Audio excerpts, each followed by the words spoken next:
प्रत्येक स्कूल और कक्षा में बच्चों की एक विस्तृत श्रृंखला होती है और कुछ बच्चे दूसरों की तुलना में धीमी गति से सीखते हैं।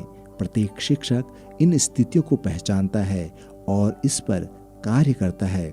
बहुत से व्यवहारिक तरीके हैं जिनका प्रयोग करके कोई भी शिक्षक बिना किसी विशेष प्रशिक्षण या समाधान के ऐसे बच्चों को प्रगति करने में मदद कर सकते हैं।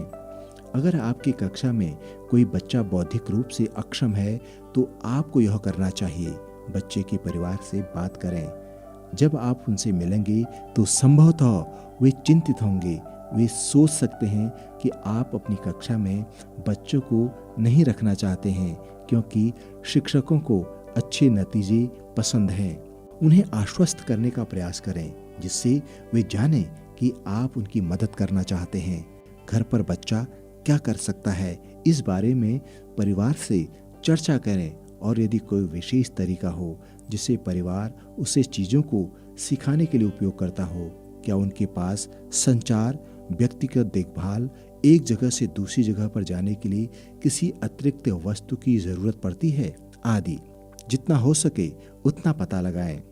यदि संभव हो तो बच्चे के साथ भी बात करें। अगर वो आसानी से बात नहीं कर सकता या बहुत शर्मीला है तो परिवार का एक सदस्य मदद कर सकता है। उसे अपने बारे में आपको बताने के लिए प्रोत्साहित करें। वह घर पर क्या पसंद करता है और क्या वह पहले से स्कूल जाता है। यदि आवश्यक हो तो एक साधारण तरीके से बात करने के लिए तैयार रहें। यदि स्कूल में बच्चे को कोई समस्या है तो उसके बारे में जानने का प्रयास करें।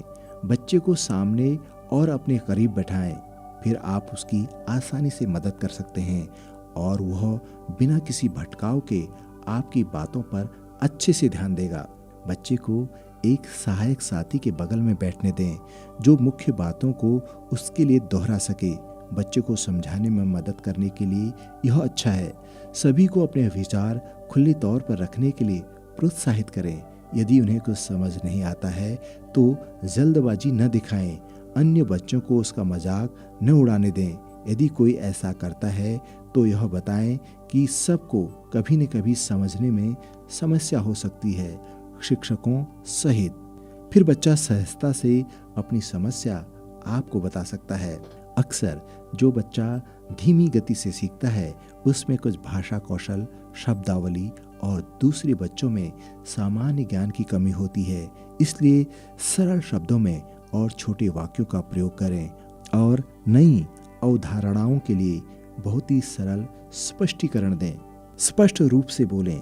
आपकी बातों को समझाने के लिए बच्चे को अधिक समय दें।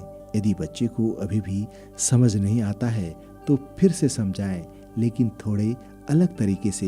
एक ही शब्द को बार बार दोहराने का मतलब हो सकता है कि बच्चा अभी भी उलझन में है। जब आप बात करें तो एक अभिव्यक्तिपूर्ण आवाज, शरीर की प्रक्रिया, भाषा तथा इशारे आदि का प्रयोग करें।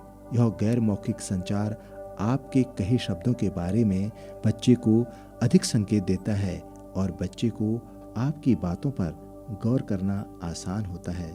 एक समय में एक ही नई अवधारणा या कौशल पर ध्यान केंद्रित करें और छोटे भागों में बांट दें ताकि बच्चे आगे बढ़ने से पहले प्रत्येक भाग को सफलतापूर्वक सीख सकें।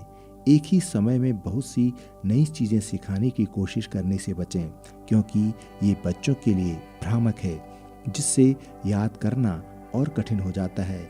जितना संभव हो सके सक्रिय, बहुसंवेदी तरीकों का उपयोग करें। देखना, सुनना, करना, महसूस करना आदि।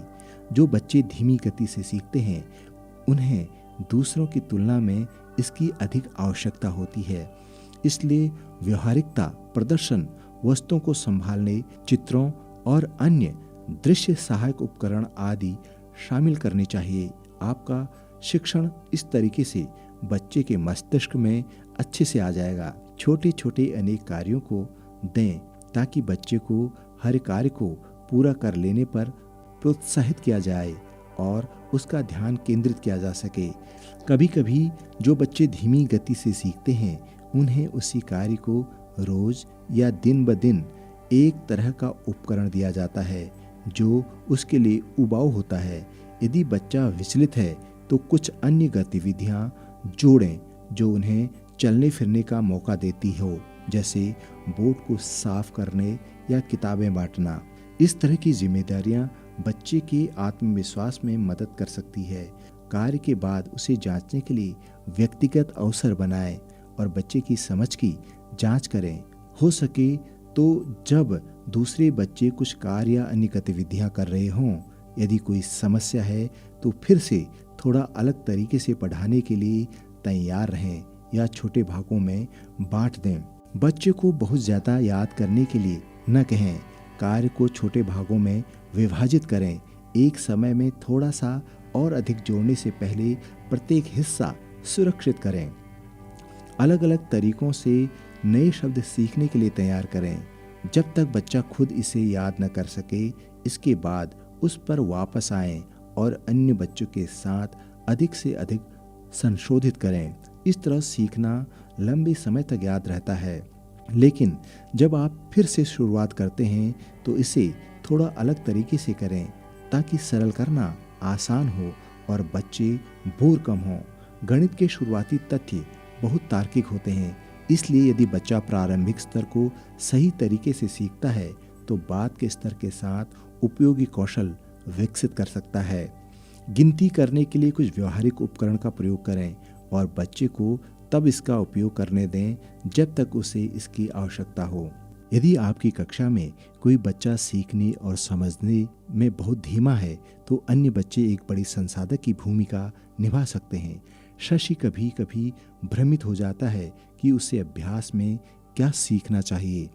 उसके विशेष मित्र उसकी इस तरह से मदद करते हैं और सुनिश्चित करते हैं कि शशि के पास उसकी ज़रूरत की वस्तुएं हों। कक्षा में अक्सर कुछ बच्चे अपना काम जल्दी पूरा कर लेते हैं। फिर श्री नेगी उन्हें पाठ से संबंधित चित्रों को बनाने के लिए कहते हैं और उन्हें इसके बारे में ओमी और राज को समझाने के लिए कहते हैं, इससे वे बेहतर समझ सकते हैं। श्रीमती कौर की कक्षा में एक डेस्क पर कई बच्चे बैठते हैं। दो लड़कों ने सुझाव दिया कि रश्मि इनके बीच बैठे ताकि वे दोनों इसकी मदद कर सकें और साथ ही अपना कार्य कर सकें। पहले कभी श्री मलिक ने मंजू के गृह कार्य को दीवार पर नहीं लगाया क्योंकि वह दूसरों की अपेक्षा पढ़ने में बहुत कमजोर है। अन्य बच्चों ने कहा कि वह उचित नहीं होगा क्योंकि वह बहुत मेहनत करती है। अब श्री मलिक मंजू के कार्य को सबको दिखाते हैं और हर कोई उसकी प्रशंसा करता है। यदि किसी बच्चे को गंभीर बौद्धिक अक्षमता है तो दिव्यांगता प्रमाण पत्र के हकदार हैं। तब बच्चे और परिवार उपचार, विशेष उपकरण, परीक्षा छूट और अन्य ज़रूरतों के लिए सहायता प्राप्त कर सकते हैं। इसके लिए बच्चे को जिला सरकारी अस्पताल या मुख्य चिकित्सा अधिकारी के कार्यालय में ले जाने के लिए परिवार को प्रेरित करें। परीक्षा बोर्ड एक बौद्धिक दिव्यांग बच्चे को परीक्षाओं के दौरान सहायता प्रदान करने की अनुमति देते हैं।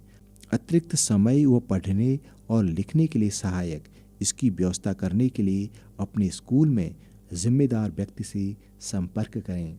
कभी कभी अल्प विकसित बच्चे को स्कूल में प्रवेश के लिए लाया जाता है जब वे सामान्य से बड़े होते हैं। संभवतः शिक्षक और माता पिता बच्चे को प्रारंभिक कक्षा में रखना चाहते हैं।